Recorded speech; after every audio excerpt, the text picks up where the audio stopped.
tax freight train is bearing down on your retirement. To protect yourself, you'll have to harness the power of zero.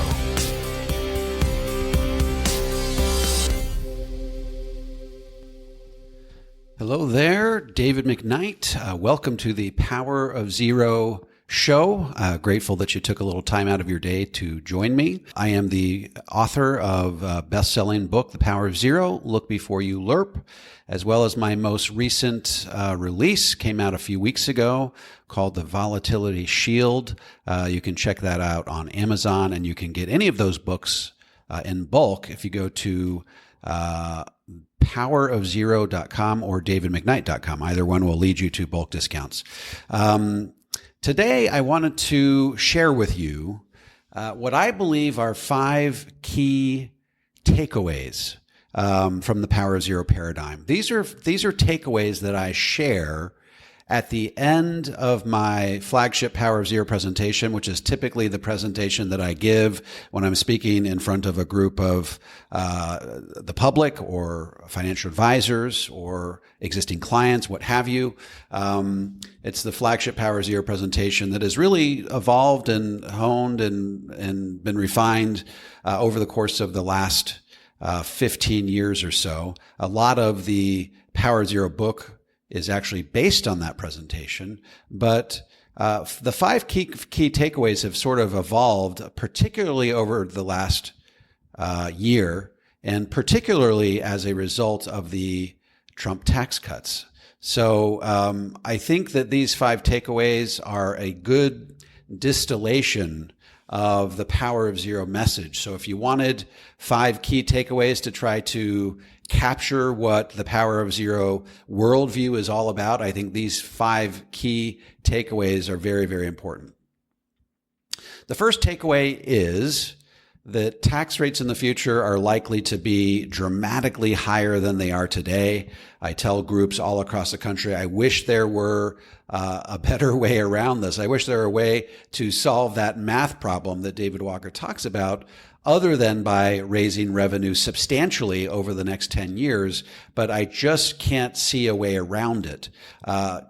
Politicians are so averse to cutting spending. They're so averse to cutting Social Security, Medicare, and Medicaid that the lion's share of 78 million baby boomers are going to be relying on in a very big way over the course of the next 20 years. To cut those programs would effectively vote those people out of office. It's the proverbial third rail of politics.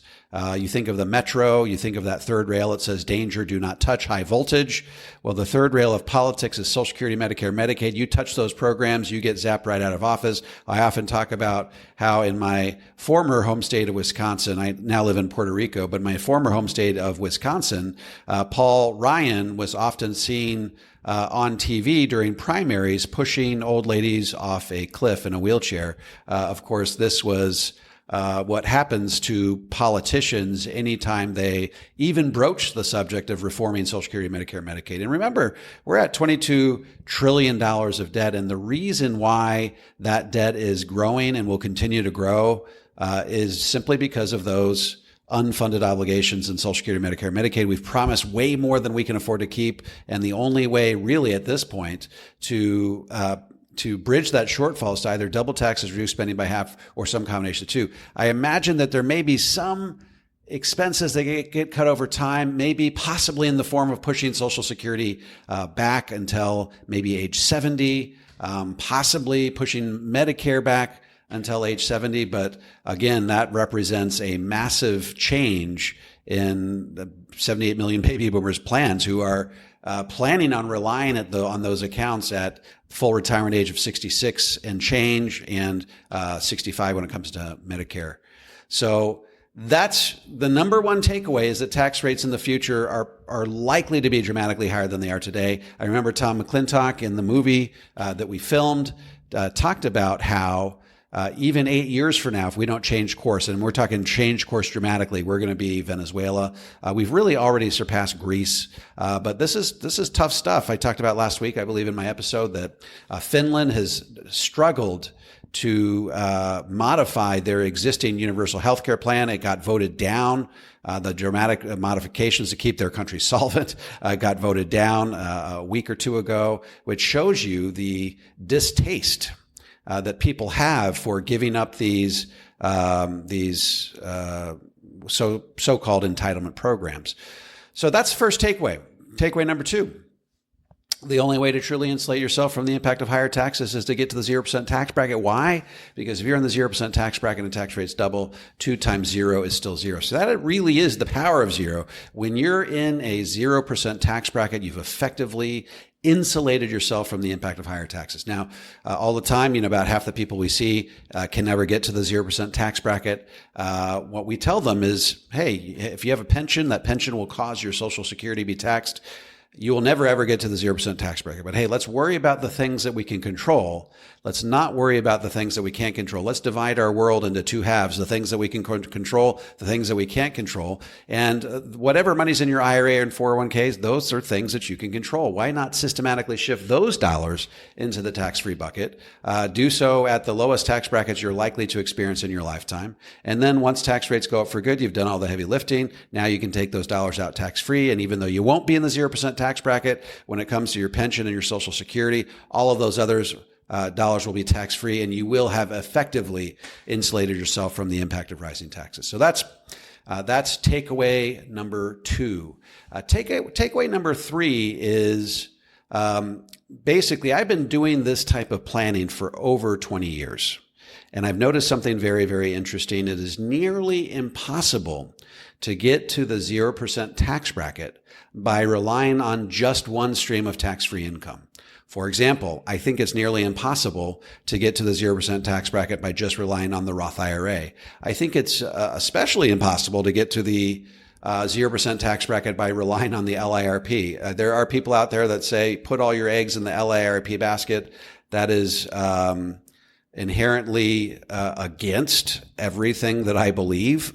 I don't believe that you should put all your eggs in the LIRP basket. I think that's a dangerous philosophy. I think that there are financial advisors out there that are telling you to put all your eggs in that basket, that you should turn around and run, not walk the other way. I believe that there should be multiple streams of tax-free income that you utilize to get to the 0% tax bracket, that you utilize in your tax-free strategy. I believe that every single one of those tax-free strategies has something unique to it that should be embraced. For example, I love the Roth 401k. Why? Because the Roth 401k has massive contribution limits. If you're over age 50, you can put up to $25,000. If you're under age 50, you can put up to $19,000. You get free money. You get a match on those dollars. That's an instant return on your investment. None of the other streams of tax-free income that we talk about give you that. So the Roth 401k is very, very unique in that regard. I love the Roth IRA, just the traditional plain old vanilla Roth IRA, because you have instant liquidity. If you are in a bind and you need to tap into those dollars, you can tap into them instantly. At least whatever you've put into it, you can get back out. Obviously, you got to have the 5-year waiting period until you're either 5 years from now or 59 and a half, whichever is longer. So that's obviously a great advantage, is having the liquidity on that Roth IRA that a lot of these other tax-free vehicles don't offer you. I love the Roth Conversion, because the Roth Conversion is really one of those great one of the great workhorses of the tax-free paradigm. It allows you to shift massive amounts of money. You shift up to whatever tax bracket you feel comfortable with. I've long talked about how 24% is my second favorite tax bracket behind the 0% tax bracket. Why? Because you can shift an additional $150,000 into the tax-free bucket by way of that Roth conversion, and only pay 2% more than if you maxed out the 22% tax bracket. So the Roth conversion is going to be one of the massive heavy lifting tools that we utilize in the tax-free retirement approach. I love leaving a little bit of money in your IRA in retirement. Why? Because if you can leave, and this is assuming you don't have a pension or any other sources of residual income in retirement other than Social Security. If as a married couple you can leave about $350,000 or so, if as a single person maybe about $175,000, what you'll find is that your RMDs on that IRA amount get offset by your standard deduction, but they're also keep those RMDs low enough that as provisional income, it doesn't cause your Social Security to be taxed. This is probably my favorite of all the streams of tax-free income, simply because it's what I call the holy grail of financial planning. You get a deduction on the front end when you put money into that IRA or 401k. It grew tax deferred, and then when you take the money out, you take it out tax-free. That's a pretty good deal, and there's not a lot else out there that can do that allows you to spend the money on whatever you want. Certainly you have HSAs, but you're constrained in terms of what you can spend that money on. I love the fact that Social Security can be tax-free. I love that Social Security allows you to put money in, and if it's sort of like an annuity in the sense that it gives you mortality credits. The longer you live, the better a deal it is for you. The longer it is, the higher the multiple, compared to what you put in versus what you get out. A great return on your investment the longer you live. And that can also, Social Security can also serve as a volatility shield. In other words, by having a portion of your retirement come to you, rain or shine, regardless of what the market's doing, that gives your stock market portfolio a little bit of a break, okay? So that it can recover faster because you're not relying on all of your lifestyle out of your stock market portfolio. The Social Security serves as a volatility shield. I love the LIRP because the LIRP can give you safe and productive growth. It's tax-free, but it can also give you a death benefit that doubles as long-term care. And I think that one of the major reasons people, at least in my mind, that I see day in and day out, love the LIRP is it gives them a way to sort of solve the solve the long-term care conundrum by using a death benefit in advance of your death for the purpose of paying for long-term care. What do people have against traditional long-term care insurance? They have this whole abhorrence of a use it or lose it proposition. At least with the LIRP, if you die peacefully in your sleep 30 years from now, never having used it, someone's still getting a death benefit at the end. It's a great way to pass money tax-free on to heirs. So those are 5 or 6 different streams of tax-free income that work collaboratively together. I like to say it's like a piece of a puzzle. When you can get these different pieces of the puzzle to work perfectly together, then the 0% tax bracket comes into focus. But remember, it's not easy. You can't do it in a willy-nilly or haphazard way, because if you don't respect all of these different thresholds, Social Security thresholds, RMD thresholds, you're not going to get to the 0% tax bracket. One change on one side might affect a massive change on the other side. So you've got to use these in very moderated ways, okay? And if you're listening to this and you need a Power of Zero advisor, just go to davidmcknight.com and we can try to hook you up with someone that understands all these thresholds very well. Talk to the person that gave you the Power of Zero book. They are likely able to at least give you some guidance with regard to these types of things. So that's the third takeaway. You are not ever going to use one stream of tax-free income. You got to use multiple streams of tax-free income. Anyone tells you that the LIRP is a magic bullet, run the other way. Don't walk, because it's not a magic bullet. It serves a purpose. It does something that the other things can't do, but it's not a jack of all trades. It's not a, it's not a silver bullet. Fourth takeaway. As of January 1st, 2018, tax rates went on sale. Every year that goes by where you fail to take advantage of historically low tax rates is potentially a year beyond 2026, where you could be paying the highest tax rates you've seen in your lifetime. I remember I used to tell people used to ask me, Dave, when are tax rates going to go up? And I think rather justifiably so, I would say, at some points, maybe 10 years out, tax rates are likely to edge higher, go higher, what have you. Well, guess what?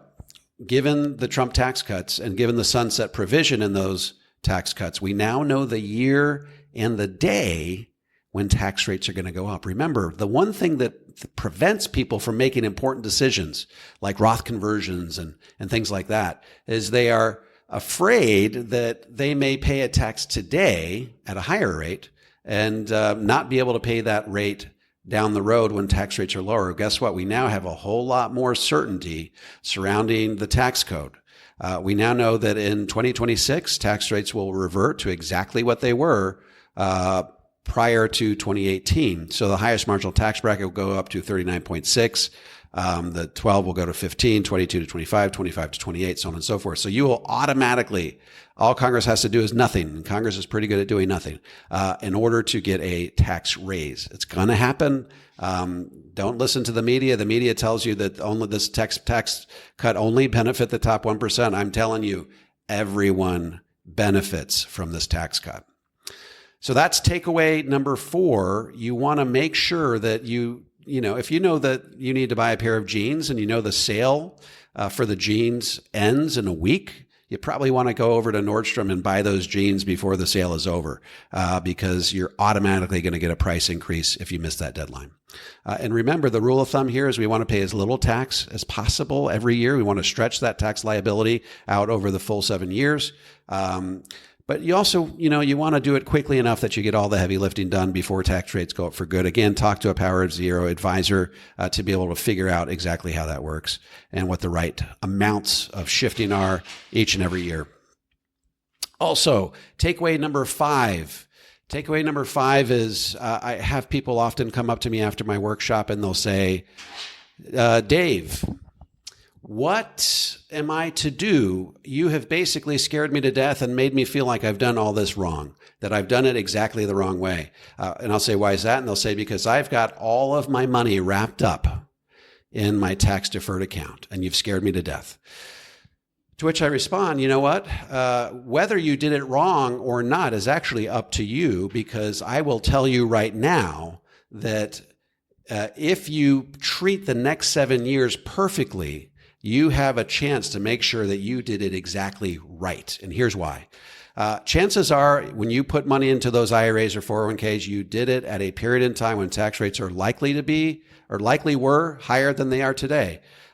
You now have a chance for the next 7 years to get those dollars shifted into a tax-free bucket. And the cost of doing so is historically low. You'll never see taxes as low as you see them over the course of the next 7 years. And of course, once 2026 rolls around, tax rates will go back up to what they were in 2017. And I believe wholeheartedly that in 2028, 2030 and beyond, tax rates will go even higher. So guess what? So long as you take advantage of the next 7 years, you have the opportunity to make sure that this whole thing plays out exactly perfectly. Why? Because you want to get deductions when tax rates are historically high, and you want to pay the tax when tax rates are historically low. And then when tax rates go back up again, you want to take money out of tax-free vehicles. And if you can do that, then you can actually play this out perfectly and really wring every last bit of tax efficiency out of your retirement dollars. All right, that's it for today's show. You got the 5 takeaways. Of course, once again, a reminder, please subscribe. If you subscribe on whatever channel you're listening to, you can get an email telling you that my new podcast has arrived, and they usually come out every Wednesday. Again, if you want to watch the Power of Zero documentary, you can do so on Amazon. You can do so on Google Play. You can do so at RealPlay. It's realhouse.org.